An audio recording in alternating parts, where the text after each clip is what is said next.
Peace and blessings. I'm Dave Adams, and welcome to another exciting edition of The Conscience Presents.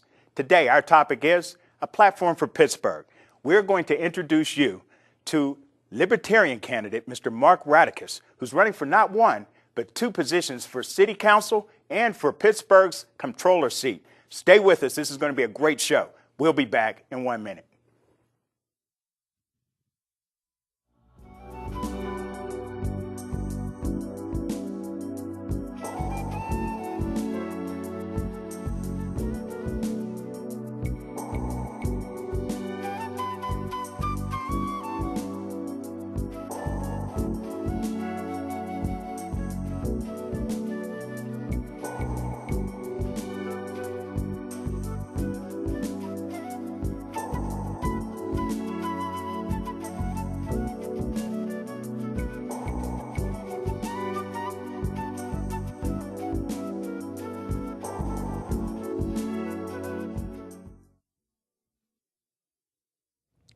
Welcome to A Conscience Presents. I'm Dave Adams, your host, and we got a great show for you today. Libertarian, what is it? What does it mean? I know many of you have called into The Conscience and asked us, what is this libertarian? What does it mean?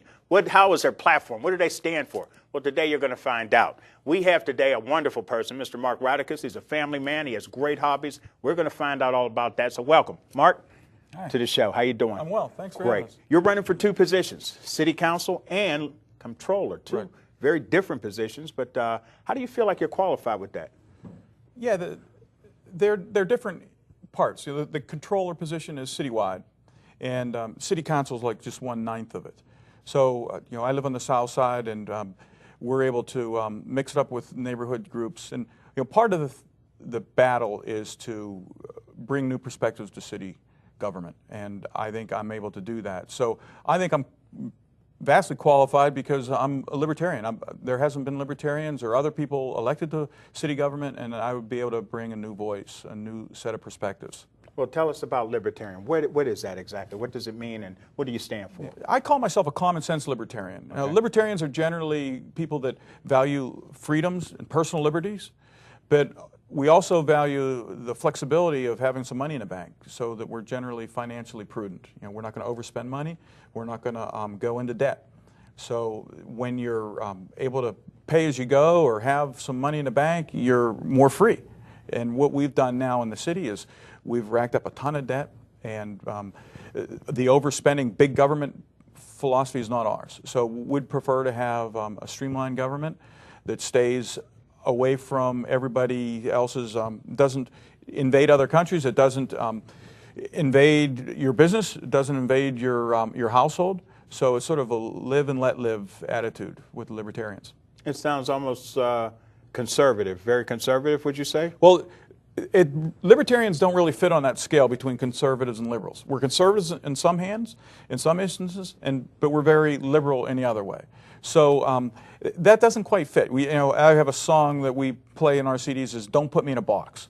So it depends on the different issues. And then in some issues, the libertarians have a lot of debate among themselves. So it's not really either conservative or liberal.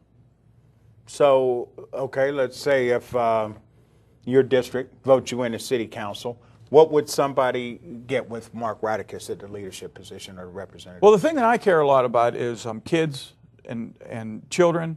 So I would love to be on city council, the chairperson of the sports and city parks and youth task force. There's a city park and youth recreational task force, and that's actually chaired now by someone that doesn't really care much about citywide sports and citywide involvement, engagement. And we can do a lot with parks. And they do a good job at what they are given to. But I think the leadership that I'd be able to bring citywide, even though it's just my district as far as being elected, but I think we would have things that would be positive for the north side, positive for the east end, positive citywide.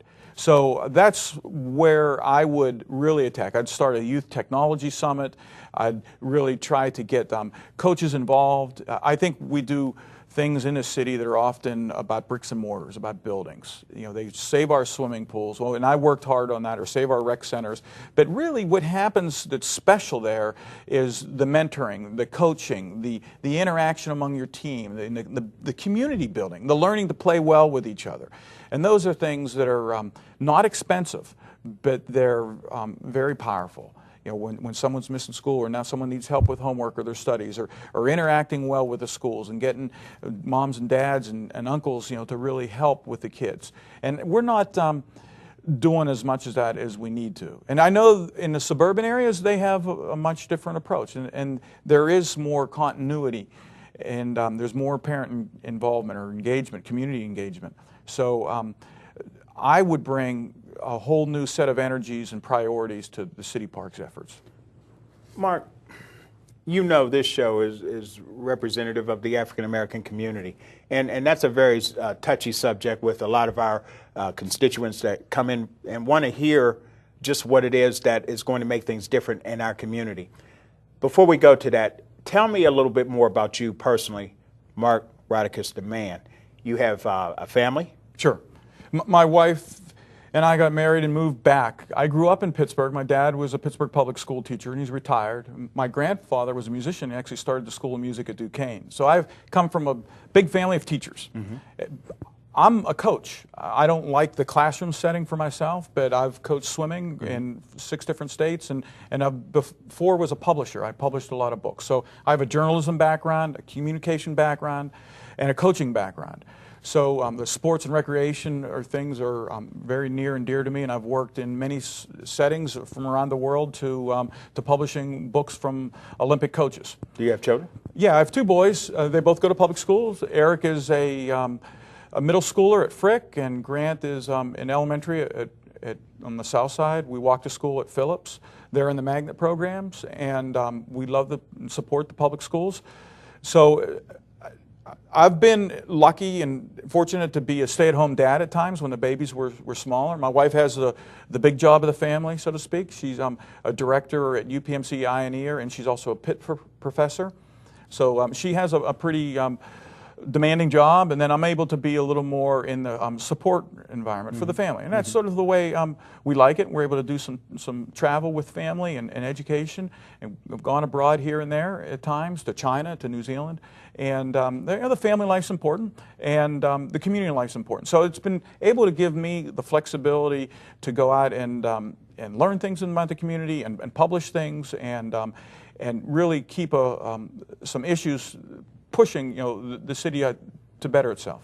Hobbies. What do you like to do? What do you find in your spare time that you really enjoy doing? Well, I like to swim. We've done some races. I like to the canoe. We put the canoe on the river occasionally and drag it down and mostly, it has to do with sports and play. Okay. Is it hard to canoe in the river? No, I've always wanted to do that. On a windy day, it's a little bit up, but no, it's fun. As rivers are great. They're something that makes Pittsburgh somewhat unique. Okay. And we're aquatic people, so yeah, I like to hang with the guys at the pool, or go to Sandcastle, go to the rec centers. Those are the things that are generally, we ride bikes along the bike paths, or take a trip. Okay. Let's get to the nitty-gritty. Sure. A lot of people have emailed me and asked Mark Rauterkus. They see your blog. They see you have a lot of things out there, a lot of information that you send out throughout the community. Let me ask you this. Your family is very structured. You have the education in your family. How do you feel about portions of the community throughout the city that may not have that structure, that family structure? With your background and your enjoyment with the team and the sports and the things like that, how do you see kids in poor communities, African-American communities, that don't have the structure at home, but still need something to do? And we see this in Pittsburgh, especially we hear this in our communities all the time. There's nothing for our kids to do. If Mark Rauterkus was in city council, or if you were controller and you had finances to be able to work with, what could you do to help communities like that? One of the things I talk about often is a youth technology summit. Every year we should use the convention center and focus on technology. The kids are wired. They're using the iPods. Some of them. They're using the internet. And it's where the future is, and it's where a lot of jobs are.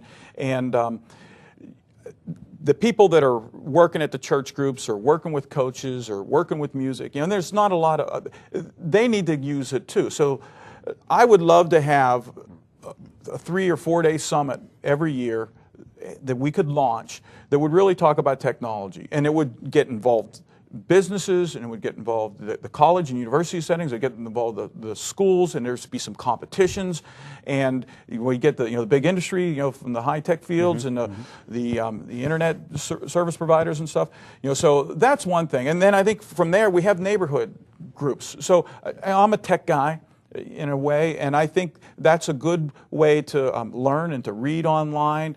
And we need to make that affordable and available and accessible to everybody. So citywide Wi-Fi and some of those types of things would be important. And then you get into the arts, you get into the music, you get into the sports. Your special interest, we should be able to make you literate in. And as we do this, we're going to be teaching literacy, and we're going to be teaching about science and math as we go. But it's got to be fun. It's got to be new and fresh for the kids.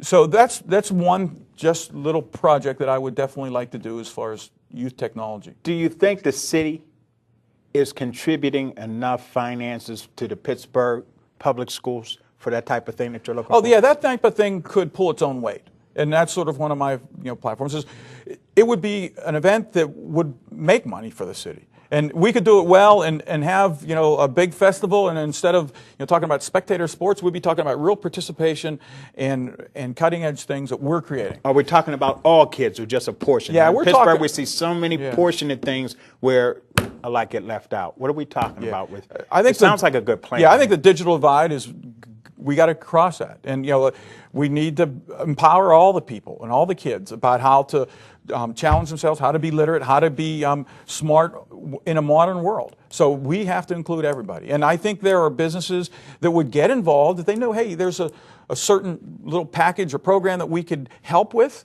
in a certain way. I helped or tried to get the Pittsburgh Interfaith Impact Group, the interfaith groups, to put small computer labs inside all the rec centers. Who is that? Well, Pittsburgh. Well, we had a youth task force. This was some years ago, and we talked about it on the web, and we went and researched, how can we make a significant improvement to the kids' lives? And, hey, let's give them some literacy and technology together. And we went to the mayor when Mayor Murphy was here and said, listen, we've got these computers donated. We've got these volunteers ready to help. There's, at the time, I think there was 16 or so rec centers that had space for computer labs. Okay. And so let us put 4 computers in all these computer labs, and we'll do some after-school activities or make it available for homework and teach parents about the dashboard and stuff like that. And we were told no. The city didn't want to do that.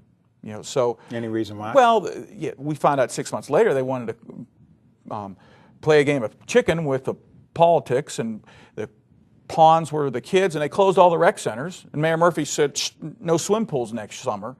So then we had to backtrack. But what I was trying to do is engage more citizen participation in these facilities and into the lives of the kids. And we've never really got off of first base on that. We need to get parent involvement and community involvement and make this accessible. Like everywhere else. Yeah. And I think, first, technology is important. And that isn't going to work for everybody. I think sports is involved, is important. That's in schools, of course. I have a couple philosophies about Pittsburgh public schools. When you're young, in the elementary grades, K, 1, 2, 3, our schools in Pittsburgh are good. They're very good. Some are probably better than others, but when the kid, though, becomes in the middle school, age 5, grades 5 and 6, and if a family can, that's generally when they leave the city. They pack up their belongings, they go to a suburban setting. I don't know if it's South Park or Woodland Hills or whatever. They leave because the middle school situations get a little more dangerous for the kids. There's a little bit of more, there's more bullying. The learning isn't quite as rigorous as it needs to. And then in the high schools, some of the high schools work, but by and large, our Pittsburgh public high schools need a lot of attention. And so I was hoping to see a lot more occur with this high school reform. And that's one of the other jobs is controller. You're the watchdog of the finances for the city as it relates to the public schools. It's definitely a school board driven and a superintendent driven school district, but there's this person over here in the city on downtown that has a duty to watch the performance and be able to audit schools. And often what we do is get in a conversation just about money. You know, how much does that school rehab cost? But we're not talking about the performance of the kids in the classroom or in language education or in the gifted education or attendance. You know, so I think there are a lot of things that the schools need to be monitored on that aren't dollars. Well, let's talk about that when we come back. Sure. Mark, when we come back, I want to ask you just about that, the Pittsburgh public school system. Many feel that it is a entity within itself, that it can't be governed because they make their own rules, they do their own thing. So as comptroller, let's talk on that end. Sure. How do you feel you can possibly get in there and make a difference, okay? We'll be back right after this.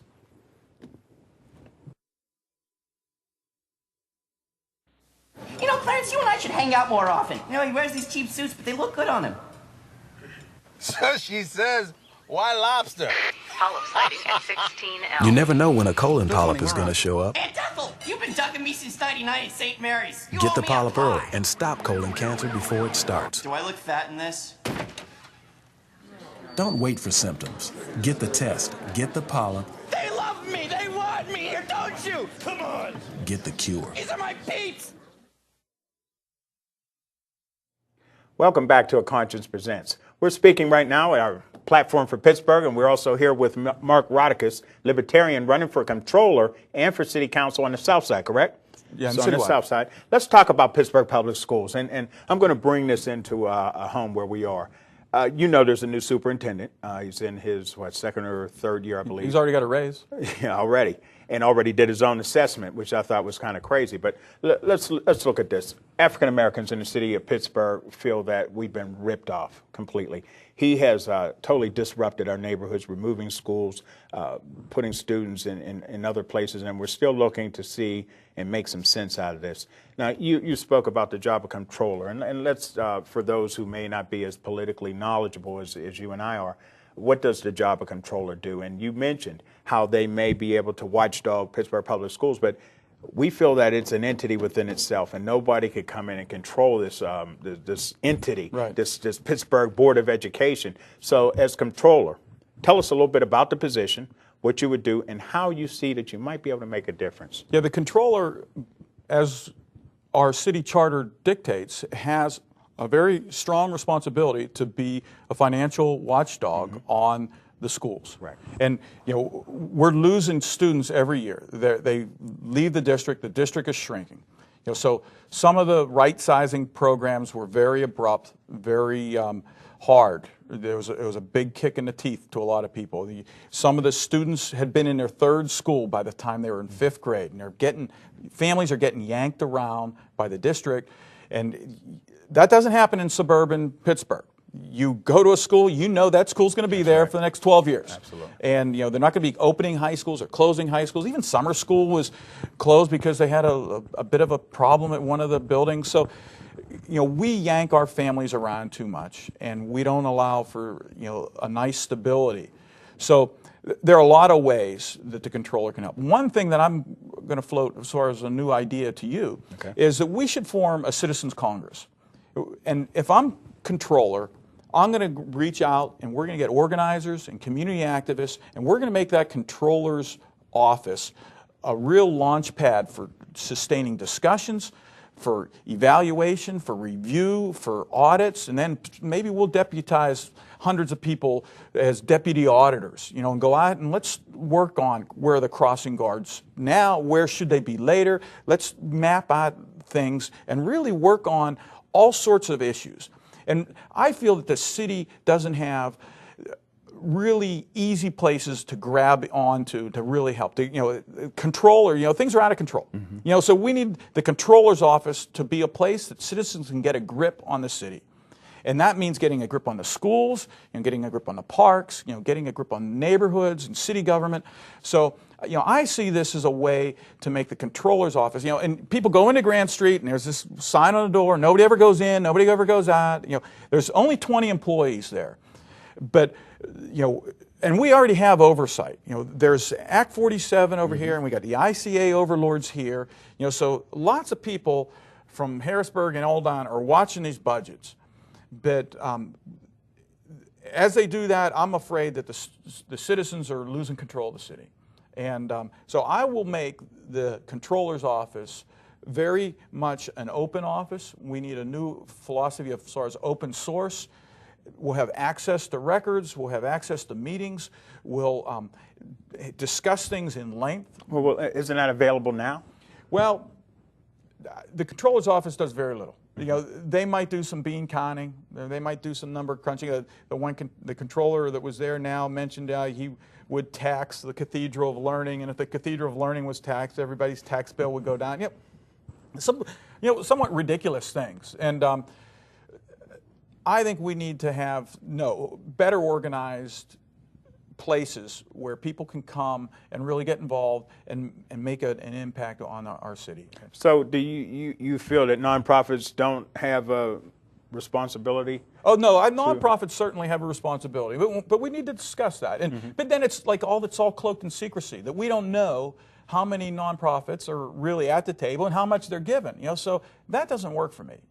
If nonprofits are going to make a donation, sign the check and put it out in the open. Okay. And if we're going to start counting on $5 million one year and $3 million the next year, why?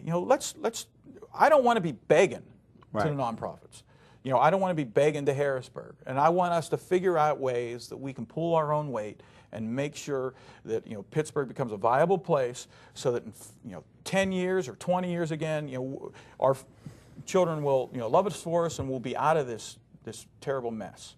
Let's talk about districts now, and let's look on the council side. Your district, very diverse. You have the haves and the have-nots. Sure, yeah. In your district, and we're talking up on the hill. Right. You know where I'm talking about. From your opponent, what is the difference, and what can an African-American voter on the south side in your district, why would they vote for Mark Rauterkus? What works for me is freedom and liberties, and that works for everybody, and it's worked for America for hundreds of years. Since the days of Ben Franklin and Thomas Jefferson, we've had this American style of government that says, allow people to be free, and they will be able to better themselves, and they'll find what works for them and make it work. So Pittsburgh now, to use my opponent, can't be in a position where we just give away things all the time. And that's happened perhaps in the 60s, 70s, and 80s. And that's what my opponent wants to do. He knows that the needs in Belts Hoover are different than the needs of the Southside Slopes, or the needs in Oakland. Sure. But we all need freedom. We all need liberties. We all need government to do its job as far as, being protecting, doing police force. But it can't be giving away this to a special interest group, that to another special interest group, building tunnels under the river that aren't going to pan out. There are some really bad boondoggles out there.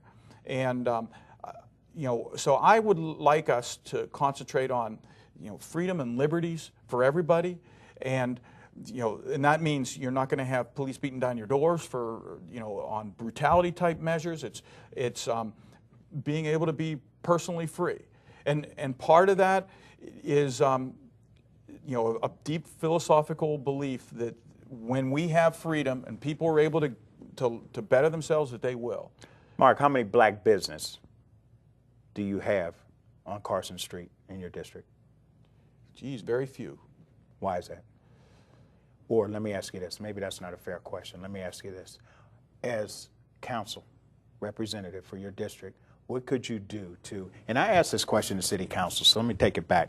I ask every member of City Council, you're familiar with the study the University of Pittsburgh came out with showing the disparities in the city. I ask every council member at City Hall, what would they be willing to stand up publicly and say to their district to make their district better in closing this disparities gap, this embarrassment to the city of Pittsburgh? You as a councilman and a representative on your South Side district, what would you do to make that gap? I hear people, African Americans on the South Side, constantly complain there's nothing for us to do. Yeah. Well, In the past, I have walked the picket line, so to speak, when the construction or the new stadiums happened, and there was a black, union of workers, and I was with them, and the pass-throughs that occurred, in past administrations with past projects that were just not right, and we needed to be monitoring that, and we didn't have real good access to government records and government spending, which I think we could see so that we can really understand, where the minority contracts are and where they're not and where they're just a sham. So I've been fighting that fight in my ways, in the past times, 3, 4, 5, up to 10 years ago. So businesses, to your question, perhaps it's how do we fight that? I think we have to fight it, with the kids. How do you help your black constituents in your district to get involved in what's going on in the big boom on that district? I've gone over there several times, and I love to go shopping. I look for a black business or a black business owner. I think there's one. Yeah, there are. I believe there's one. And I'm just, when I talk to your people in your district, black people, who say there's nothing for us to do, it's even hard to get a job because it's still that little mom and pop mentality there on Carson Street. You know it. Everybody knows each other. They hire their family or this or that. And there's a segment of the district that is left out from all the booming enterprise going on in the South Side. As a representative, do you see any way, or do you have any plan of making sure that everybody gets involved in that process?